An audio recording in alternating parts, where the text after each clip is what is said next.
बिस्मिल्लाहिर्रहमानिर्रहीम। अस्सलाम वालेकुम दोस्तों। बहुत सारे लोग जो हैं, बल्कि 90% लोग जो हैं वो सप्लीमेंट्स जो भी इस्तेमाल करते हैं वो इसलिए इस्तेमाल करते हैं कि उनकी सेहत जो है वो बेहतर हो जाए। लेकिन कुछ सप्लीमेंट्स ऐसे हैं जो कि आपके लिए बिल्कुल समझ लें गंदम की गोली या जहर की गोली साबित हो सकते हैं। ये 5 सप्लीमेंट्स जो हैं ये कभी भी आप अपने डॉक्टर के मशवरे के बगैर बिल्कुल ना इस्तेमाल करें। तो इन 5 सप्लीमेंट में सबसे पहले जो सप्लीमेंट है वो है पोटेशियम का सप्लीमेंट। अब पोटेशियम हमारी जो बॉडी है उसके अंदर बहुत अहम किरदार अदा करता है। ये हमारी दिल की धड़कन को कंट्रोल करता है, ये मसल्स को पावरफुल बनाता है, हमारे जितने भी दिमाग के पट्टे हैं इसको पैगाम रिसानी के लिए इस्तेमाल करते हैं। और चौथे नंबर पे ये आपका ब्लड प्रेशर बहुत अच्छा कंट्रोल करता है। जब लोगों को ये पता लगता है कि ये ब्लड प्रेशर बहुत अच्छा कंट्रोल करता है तो अब वो इसके सप्लीमेंट्स बहुत ज़्यादा मिकदार में लेना शुरू कर देते हैं।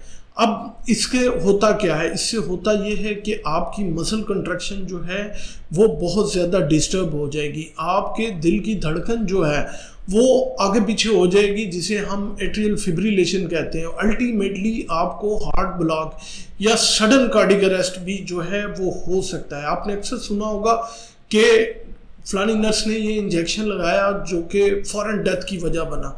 अब होता क्या है कि KCl का एम्प्यूल जो है वो हमारे 25% जो डेक्सट्रोज के एम्प्यूल हैं बिल्कुल मिलता जुलता है और एमरजेंसी ट्रे के अंदर ये बिल्कुल पड़े होते हैं। तो अगर कोई भी नर्स बजाय इसके कि डेक्सट्रोज वाटर के KCl लगाएगी तो फौरन कार्डियक अरेस्ट होगा और मरीज सडन कार्डियक अरेस्ट में जाएगा।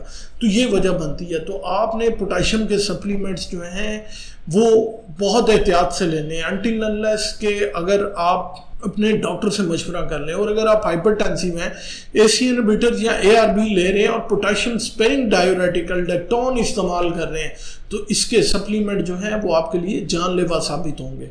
दूसरे नंबर पे आता है कैल्शियम का सप्लीमेंट। और ये वो सप्लीमेंट है जो कि हर बंदा एशियाई ममालिक में जो है आंखें बंद करके इस्तेमाल करता है। वजह यह है कि लोग समझते हैं कि हमारी हड्डियां जो हैं वो कमज़ोर हो गई हैं। अब जो कैल्शियम के सप्लीमेंट आप लेते हैं वो फ़ौरन से जो है वो खून के अंदर जज़ब हो जाते हैं और जाके वो आपकी दिल की नालियों के अंदर जो है वो समझ लें जिस तरह कोलेस्ट्रॉल प्लेक बनाता है या लोथड़ा बनाता है, तो ये कैल्शियम के सप्लीमेंट्स भी बना सकते हैं। जो सप्लीमेंट आपको खुराक से मिलते हैं या जो कैल्शियम आपको खुराक से मिलता है वो इतनी जल्दी जज़ब नहीं होता। और अगर आपकी बॉडी के अंदर जो है विटामिन D की डेफिशिएंसी है और आप कैल्शियम के सप्लीमेंट ले रहे हैं तो इसका मतलब ये है कि आप अपनी कोरोनरी आर्टरी को कैल्सीफाइड कर रहे हैं, आप उसको बंद कर रहे हैं और बहुत जल्दी आपको हार्ट अटैक होने वाला है। तो कोशिश करें कि आप नेचुरल खुराक से जो कैल्शियम है उससे अपनी बॉडी को रिप्लेस करें ताकि आपकी हड्डियां मजबूत हों, ना कि आप कैल्शियम के सप्लीमेंट लेना शुरू कर दें खुद से। तीसरे जो सप्लीमेंट हैं वो हैं आयरन के सप्लीमेंट। आयरन हमारे जिस्म में बहुत अहम किरदार अदा करता है। ये हमारी बॉडी के अंदर जो है वो समझ लें ऑक्सीजन को कैरिंग करके जिस्म के मुख्तलिफ मुकामात तक पहुंचाता है। जब आपको आयरन की कमी होगी, आपको थकन होगी, दर्द होगी जिस्म के अंदर और ब्रेन फोग, दिमाग जो है वो ठीक तरह से काम नहीं करेगा।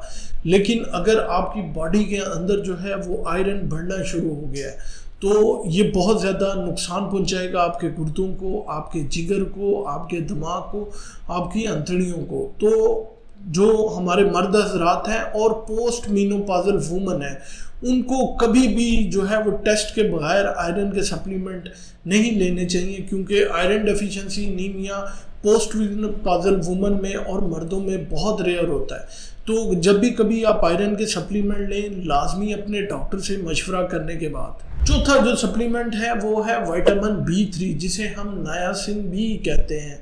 अमूमन जितने भी हमारे मोहल्ले के डॉक्टर हैं उनको ये पता है कि ये जी कोलेस्ट्रॉल को ख़त्म करता है, LDL को कम करता है और HDL को बढ़ाता है, लेकिन उन्हें इस बात का अंदाज़ा नहीं है कि अगर आपके जिस्म के अंदर बढ़नी शुरू हो जाए तो ये आपके दिल को नुकसान पहुंचा सकती है, आपकी शुगर डिस्टर्ब कर सकती है, इसके साथ साथ आपको गुर्दों को नुकसान पहुंचा सकती है। तो कभी भी विटामिन B3 یا نایاسین جو ہے وہ ڈاکٹر کے مشورے کے بغیر بالکل استعمال نہ کریں۔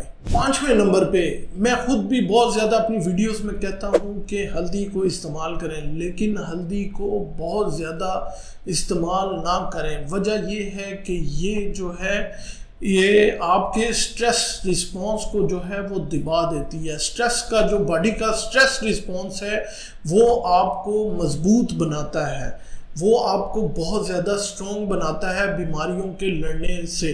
تو ہلدی میں کیونکہ کرکیومن ہوتا ہے، اور اگر آپ خون پتلا کرنے والی دوائیاں کھا رہے ہیں تو یہ ان کے ساتھ بھی انٹریکٹ کرتا ہے، اور جو ہے آپ کی باڈی کے اندر جو ہے چین ری ایکشن کو سٹارٹ کر دیتا ہے، جو کہ نقصان دہ بھی ہو سکتا ہے۔ تو ہلدی کو اپنے ڈاکٹر کے مشورے کے بغیر بالکل بھی جو ہے وہ شروع نہ کریں۔ اگر آپ کارڈک میڈیسنز لے رہے ہیں تو اس کو بالکل بھی جو ہے وہ خود سے بند کر کے اور یہ ویڈیوز دیکھ کے آپ یہ ہلدی لینا بالکل نہ شروع کریں۔